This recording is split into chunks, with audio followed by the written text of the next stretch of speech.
Hai, apa kabar semuanya? Masih bersama Mr. SK. Siapa orang terkaya di dunia ini? Sejumlah orang pasti akan menjawab anggota paling tajir pada era modern seperti Bill Gates, Warren Buffett, Mark Zuckerberg, atau para syekh di Arab yang dikenal bergelimang harta. Untuk saat ini pendiri Amazon yang bernama Jeff Bezos adalah orang terkaya di dunia. Dengan kekayaan senilai 191 miliar US dollar Amerika, menjadikannya sebagai orang terkaya di era modern. Namun, ia tidak termasuk sebagai orang terkaya sepanjang masa yang disematkan kepada Mansa Musa, seorang penguasa Afrika Barat di abad ke-14 yang sangat kaya. Diketahui bahwa kekayaan Mansa Musa tak bisa dikalahkan oleh orang terkaya manapun, baik yang tercatat maupun tidak. Tak hanya kekayaannya saja yang fantastis guys, masih banyak fakta lain dari Mansa Musa yang menarik untuk diulik. Penasaran? Mari tonton terus video ini sampai habis. Dan jangan lupa tekan tombol like jika suka, tekan tombol subscribe jika belum, dan hidupkan lonceng notifikasinya.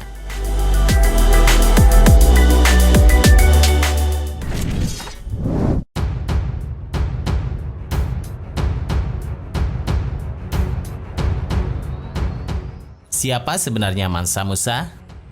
Mansa Musa merupakan raja di Afrika Barat yang lahir pada tahun 1280. Saudara laki-lakinya yang bernama Mansa Abu Bakar merupakan raja yang berkuasa hingga tahun 1312. Tahta kuasa Abu Bakar harus turun ketika ia dinyatakan tidak pernah kembali dalam sebuah ekspedisi mengarungi Samudra Atlantik. Akhirnya, mahkota kerajaan dari Abu Bakar pun diwariskan ke Mansa Musa, yang selanjutnya membawa angin perubahan dalam lingkungan kerajaan. Kerajaan Mali yang pada masa kekuasaan Abu Bakar belum terlalu dikenal, di bawah Mansa Musa perlahan mulai menunjukkan eksistensinya. Wilayah kekuasaan kerajaan Mali pun semakin meluas hingga mampu menguasai 24 kota baru, salah satunya Timbuktu.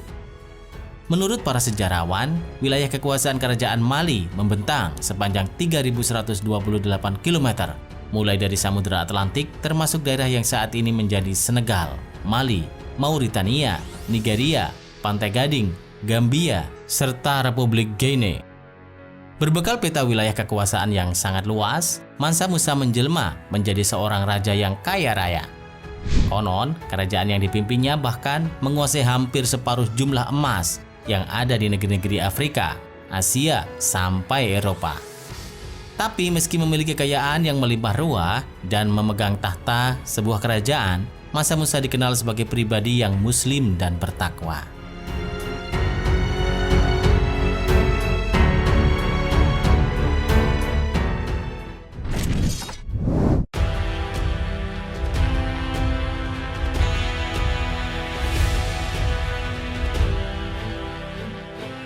Jumlah kekayaan Mansa Musa. Semasa kehidupannya hingga akhir hayat pada tahun 1337, Mansa Musa dikisahkan memiliki kekayaan yang sulit sekali dibayangkan. Mansa Musa disebut memakai aksesoris emas murni dari ujung kepala hingga ujung kaki.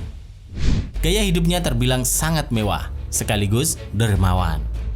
Satu kunjungan darinya saja bisa membuat sebuah negara jatuh dalam krisis mata uang. Tak jarang pula, sedekah yang ia berikan malah menghancurkan perekonomian suatu negeri. Jumlah kekayaan Musa jika dihitung pada masa kini sungguh luar biasa, sampai-sampai hampir mustahil untuk benar-benar memahami betapa kaya dan berkuasanya ia saat itu, kata Rudolph, guru besar sejarah di Universitas California. Kekayaan Musa pernah diestimasi berada di angka 400 miliar dolar Amerika Serikat, atau setara 5,72 kuadriliun rupiah.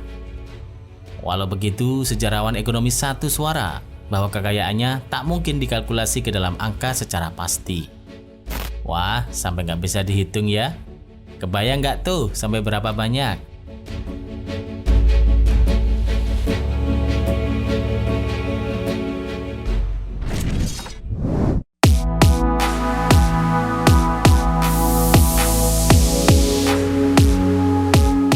Rombongan mewah saat naik haji. Sebagai seorang muslim yang patuh, Mansa Musa tak lupa menjalankan rukun Islam yang kelima, yaitu naik haji. Dikisahkan, ia berangkat ke Tanah Suci Mekah melewati Gurun Sahara dan Mesir dengan memboyong 60.000 orang. Jumlah tersebut terdiri dari seluruh pejabat kerajaan, hakim-hakim, tentara, pedagang, penghibur, budak, pengendara unta, bahkan kambing dan sapi sebagai bekal makanan. Mansa Musa juga membawa serta istrinya, Inari Konte, dan 500 dayangnya. Ia membangun masjid di sepanjang perjalanan di Dukure, Gundam, Direi, Wanko, dan Bako.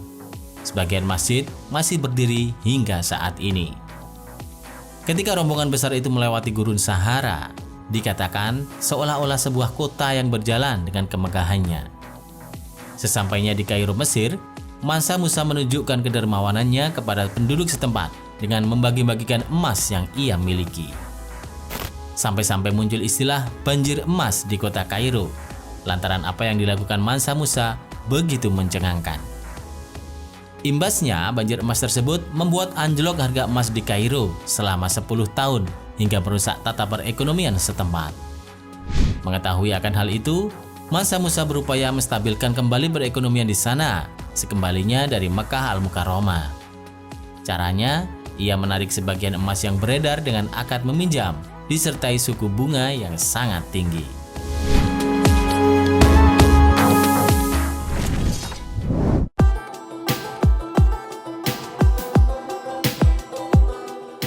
Perhatian dengan dunia pendidikan. Selain dikenal dermawan, Mansa Musa juga sangat peduli dengan dunia pendidikan dengan memberi kesempatan kepada para sastrawan, seniman, arsitek, pustakawan, dan yang lainnya untuk bisa mengakses lebih kebutuhan pendidikan mereka. Banyak bangunan-bangunan seni, sekolah, perpustakaan, dan masjid yang ia bangun selama Mansa Musa berkuasa. Tak lama, Timbuktu berubah menjadi pusat pendidikan dan banyak orang berdatangan dari berbagai belahan dunia untuk belajar di tempat yang kini dikenal sebagai Universitas Sankore. Sayangnya, setelah Mansa Musa meninggal dunia di tahun 1337 Masehi pada usia 57, kerajaannya diwariskan kepada putra-putranya yang tak mampu menjaga keutuhan kerajaan. Sejumlah daerah memisahkan diri dan akhirnya kerajaan itu pun runtuh.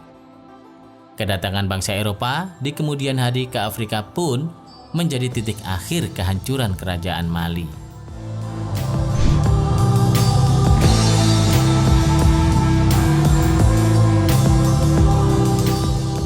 Terima kasih sudah menonton.